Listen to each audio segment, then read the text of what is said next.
নমস্কার বন্ধুরা, রাম রাম সবাইকে, গুড মর্নিং। আর দিনটা ছিল কার্তিক পুজোর ডে 1। আমাদের বাড়ির কার্তিক পুজো বলে কথা, তার জন্য দাদু আর আমি সকাল সকাল চলে গিয়েছিলাম একটু বাজারে। তারপর বাজারে যাওয়ার আগেই আমাকে একটা ভাই ফোন করলো যে একটু কলাতলায় আসতে পারবি, কারণ একটু কাজ আছে। কিছু কাজ মেটানোর পরে প্রীতম চলে এলো আর ওকে নিয়ে আমি চলে এলাম বাড়িতে। আর সকাল সকাল করে নিচ্ছিলাম সবাই টিফিন। এখানে মুড়ি আর আলুর দম করেছিল পুরো জোরদার। আর ঋষিতা এখানে টিফিন করতে বসছে, তার সাথে ভাই, আমি আর আমার এই দাদাটা। তো একসাথে সকলে মিলে টিফিন করে নিচ্ছি সকাল সকাল। তারপর এই যে প্রীতমকে ওকেই আনতে গেছিলাম, ওকে নিয়ে চলে এলাম। ঠিক তারপরেই আমাদের বাড়ির ঠাকুরমশাই চলে এসে আমাদের মনসা মন্দিরে পুজো করে দিল সম্পূর্ণভাবে। তারপর এই যে দেখো, এইখানে হচ্ছে আমরা আমসরটা ঝুলিয়ে দিয়েছি, মানে যে আম পল্লবটা দিয়ে করা হয় সেটা হচ্ছে দিয়ে, আর কদম দিয়ে সুন্দরভাবে ঝুলিয়ে দিয়েছি। আর ঠাকুরের কীরকম লাগছে অবশ্যই জানিও। মা মনসাকে খুব সুন্দর লাগছে আজকে শাড়িটা পরানোর পরে। তারপর এই যে আমাদের ব্যানারটা এখানে লাগিয়ে দিয়েছিলাম। আর এখানে চলছে ডেকোরেশনের কাজ, দেখতে পাচ্ছ তোমরা। সাজানোর পর কেমন হয়েছে ওটা অবশ্যই জানিও। প্লাস্টিক ফুল, তারপরে আরও অনেক রকমের ফুল আছে, সেগুলো দিয়ে সাজানো হবে।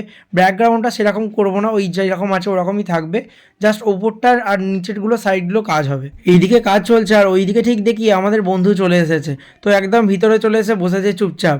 ও এলে জাস্ট আমাকে দেখতে পেলেই, রাস্তাতে দেখতে পেলে আমার পিছন পিছন চলে আসবে। আর এই যে চুপচাপ বসে থাকবে, মানে যেটা খাবার দেবো আর করবো সব কিছুই খেয়ে নেয়। আর এখানে ঠিক দুপুর টাইমে, খাওয়ার টাইমেও ঠিক চলে আসবে। খুবই ভালো, ওটা কাউকে কিছু ক্ষতি করে না। তারপর প্রীতম ভাইকে দেখলাম ও সুন্দরভাবে এখানে আলপনা দিয়ে সাজিয়ে দিচ্ছে। ঠাকুরের চৌকিটা আলপনা দিয়েছিল একটা দিদি, তো সেই দিদি দেওয়ার পরে আর বাকি যে এখানটা সান্টার ডিজাইনটা, এটা পুরোপুরি প্রীতম করছিল। আর তারপর ও হচ্ছে পাতিয়াল থেকে এসেছে, কারণ ও বললো 4টে আরও কার্তিক পুজো আছে, এইটা করে আমি বাড়ি চলে যাব। তারপর ও বাড়ি চলে যাবে বলছে, কারণ বাড়ি যাওয়ার আগেও ওখানটা সুন্দর করে এঁকে দিচ্ছে। আর তারপর সন্ধে হয়ে যেতে আমি ঠিক চলে এলাম আমাদের দুই ভাইকে বাড়িতে নিয়ে আসার জন্য। দেখো জাস্ট কীরকম হয়েছে, খুবই সৌন্দর্য, খুবই সুন্দরভাবে সাজানো হয়েছে। তো চলো আমাদের ভাইদের নিয়ে যাওয়ার আগে প্রথমে একটা গাছ বম ফাটানো যাক। এবার দাদা গিয়ে এই যে গাছ বমটা দিয়ে, আর আমি তো এত দূরে সরে এসেছি কারণ গাছ বমের আওয়াজ তো তোমরা জানোই কীরকম, জাস্ট বড় বিগেস্ট ব্লাস্ট হবে।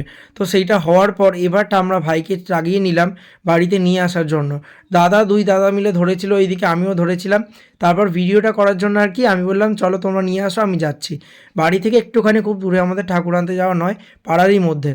তারপর এই যে দুই ভাইকে নিয়ে চলে এলাম বাড়িতে। অনেক অপেক্ষার পর অনেক কিছুর অবসান ঘটলো আজকে। অনেক দিন ধরে, 2 মাস ধরে যার প্ল্যানিং চলছিল যে দুই ভাইকে পুজো করব, কিভাবে আনবো না আনবো, কখন কি করব, কিভাবে কি বলবো না বলবো, এইসব আর কি নিয়ে আলোচনা ভাবনা চিন্তা চলছিল। আর আজকে সেই দিনটা সব কিছু উতরে গেল, সব কিছুর মধ্যে দিয়েই পুজোটা শুরু হয়ে গেল। আর এই যে বাড়ির দুই ভাই চলে এলো। এবার তোমরাই বলো সাজানোটা নিজেদের মধ্যে করেছি আমরা, কীরকম হয়েছে। নারুদা আর প্রীতম দুজনে মিলে হচ্ছে এখানটা সাজিয়েছে। তো মোটামুটি যতটা পেরেছি করেছি নিজেরাই। তারপর এই হচ্ছে পাঞ্জাবি, এই পাঞ্জাবিটা দিয়েছে প্রীতম গিফটেড। তো চলো কেমন হয়েছে তোমরা এটা জানিও। নিজের হাতে প্রিন্ট করা এই পাঞ্জাবিটা, আমি পুরো ফুল ভিডিও এটার জন্য দেবো, তোমরা দেখতেই পাবে। তারপর এই যে ঠাকুরমশাই চলে এসেছে। এইদিকে ঠাকুরমশাই পুজোর যা যা জোগাড় যন্ত্রী হয় সেগুলো আর কি আস্তে আস্তে সেরে নিচ্ছে, কারণ এরপর পুজোয় বসবেন। সাজানো হচ্ছে এদিকে, ঠাকুরকে সাজানোর পরেই আমরা এদিকে দেখতে গেলাম ওপরে কীরকম জোগাড় যন্ত্রী চলছে, খাওয়ানোর দিকটা। চলো এখন যাওয়া যাক হচ্ছে উপরে দেখে আসি কীরকম কী খাওয়ানোর ব্যবস্থা হয়েছে বা চলছে। আর এখান থেকে একটা জেঠুদের ছাদে চলে গিয়েছিলাম, সেখান থেকে আর কি পুরো দিকটা আমরা দেখছিলাম। ঠিক তারপরে দেখলাম প্রথম ব্যাচটা বসে গেছে, আর এই যে ক্যাটারিং দাদারা সুন্দরভাবেই পরিবেশন করে দিচ্ছে। আর ক্যাটারিংটা হচ্ছে বিবেকানন্দ ক্যাটারাস, যেটা হচ্ছে বাগনান ফতাপুরের ওখান থেকে এসেছে দাদারা। সত্যি বলছে খুব সুন্দর যেমন কাজ করছিল, প্রতিটা কাজের সাথে সাথে দারুণভাবে সাফও করছিল। মানে একটা লোক যে আমরা দেখাশোনা করতে হয় সেরকম কেউ না থাকলেও হবে, ওনারা পুরোপুরি দায়িত্ব নিয়ে যে কোনো অনুষ্ঠানে ওনারা ফুড কন্ট্রাক্টও নিয়ে থাকে, তার সাথে হচ্ছে সমস্ত অনুষ্ঠানে ওনারা পরিবেশন করে থাকে। তোমাদের যদি কারো দরকার থাকে আমি নিচে কন্ট্যাক্ট নাম্বার দিয়ে দেবো, অবশ্যই কন্ট্যাক্ট করে নিতে পারো। বিবেকানন্দ ক্যাটারার্স খুবই ভালো, আর পরিবেশন হয়তো খুবই সুন্দর আর দুর্দান্ত। তারপরে দিকে দেখো স্যারেরা চলে এসেছিলো, তো ওনাদেরকে বসিয়ে দিয়ে আমি চলে এলাম নিচে। আর এদিকে পুজো শুরু হয়ে গেছে, বাবা মা অলরেডি পুজোয় বসে পড়েছে। এইদিকে ভাইদের পুজো শুরু হয়ে গেছে আর ওইদিকে বাবা মা পুজো বসে পড়েছে। আর আমি আর ভাই দায়িত্বে ছিলাম যে সমস্ত দাদা দিদিরা বা সমস্ত আত্মীয় স্বজনরা আসছে ওনাদেরকে একটু আপ্যায়ন করার জন্য। মাসিও ছিল। তারপর এই যে দাদা দিদি সকলে মিলে বসে পড়েছে এখানে লাস্টের ব্যাচটা বসার জন্য। লাস্ট বলা যায় না, এটা মিডিলের ব্যাচ। আর এই যে সমস্ত অফিসের দাদারা, অফিসের সমস্ত বন্ধু কালিগরা চলে এসেছে। রাকেশ একসাথেই বসে পড়েছে, প্রীতম দা। সবাইকে দেখে খুবই ভালো লাগছে, কারণ অনেক দিন পর সকলের সাথে দেখা, আর সকলে অনেক দূর দূর থেকেই এসেছে। তার জন্য তোমাদের অনেক অনেক ধন্যবাদ।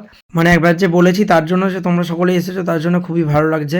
থ্যাংক ইউ সবাইকে। আর অনেকজন দূর দূর থেকে এসেছো সবাই, মানে তার জন্য তাড়াতাড়ি খাওয়া দাওয়া করতে বসিয়ে দিলাম ওনাদেরকে। আর আমাদের পুজো প্রায় এবার শেষের দিকে, কারণ আমাদের কার্তিক পুজো যেহেতু উদযাপন হচ্ছে, তাই খুব বেশি মানে 4 প্রহরে পুজো করব না আমরা। তার জন্য আর কি পুজোটা তাড়াতাড়ি কমপ্লিট করে নেবেন। আর এই যে এখানে প্রথম আরতি শুরু হয়ে গেছে, মাসি এখানে পিসিরা সকলে মিলে বসে হচ্ছে আরতির কাছে আছেন। আর ঠাকুরমশাই আরতি এদিকে শুরু করে দিয়েছেন। আর এবার শুরু হবে হোম, আর হোমযজ্ঞ শুরু স্টার্টিং হয়ে গেছে। আর আমি চলে এসেছিলাম এখানে, কারণ পুজো মেটার পরেই আমরা ওপরে খেতে যাব। ওপরে আস্তে আস্তে সমস্ত কাজ হচ্ছে, আর এই হোমটা দেখার জন্যই আর কি নিচে আসা। আর এই যে এখন চক্ষুদান হয়ে গেল, তারপরে হচ্ছে এবার হোমটা হয়ে যাওয়ার পরে সকলকে ঠাকুরমশাই টিকা দিয়ে দিচ্ছে। কাজ প্রায় সুন্দরভাবেই কমপ্লিট হয়েছে। তারপরে হচ্ছে পুজো যেহেতু পুরোপুরি শেষের পর্বে, এখন বাজে 12:30। তো 12:30টার সময় পুজো শেষ হওয়ার পর আমরা সকলে চলে এলাম উপরে খাওয়া দাওয়া করার জন্য, কারণ অনেকক্ষণ থেকেই না খেয়ে আসছে সবাই। তার জন্য চলে এলাম একসাথে, আমি, দাদা, ভাই এবং তার সাথে বাবা মা একসাথে খেতে বসে পড়েছিলাম। আর ক্যাটারিং দাদারা অলরেডি ছিল, সকলে মিলে একসাথে আমাদের পরিবেশন সুন্দরভাবে করে দিল। একটা যেন বড় যুদ্ধ গেল, কারণ অনেক দিন ধরে চিন্তাভাবনা করেছিলাম, সেই জিনিসটা যে পুরোপুরি সুন্দরভাবে কমপ্লিট হলো। তো চলো এবার আমি তোমাদেরকে কিছু জিনিস দেখাই, অনেকক্ষণ ধরে ভালো করে ভিডিও করা হয়নি। তো এই যে হচ্ছে আমাদের মেন গেট, এখান থেকে যাচ্ছে ভিতরে। ভিতরে গিয়ে যেরকম ডেকোরেশন ছিল, বাঁদিকে ছিল কফির মেশিন এই যেখানে। তো এখন প্রায় বাজে 1:30, আমি রাত্রেই তোমাদেরকে দেখিয়ে দিচ্ছি ফাঁকায়। আর এখন এই যে ভাইদের পুজো সুন্দরভাবে কমপ্লিট হয়েছে। আচ্ছা তোমরা তো ভাইদের দেখলে, তোমরাই জাস্ট বলো ঠাকুরের বা আমাদের ভাইদের মুখগুলো কেমন হয়েছে, ঠিক আছে? তারপর দেখা হবে তোমাদের সাথে নেক্সট ভিডিও। এতক্ষণের জন্য টাটা, ভালো থেকো, লাভ ইউ অল।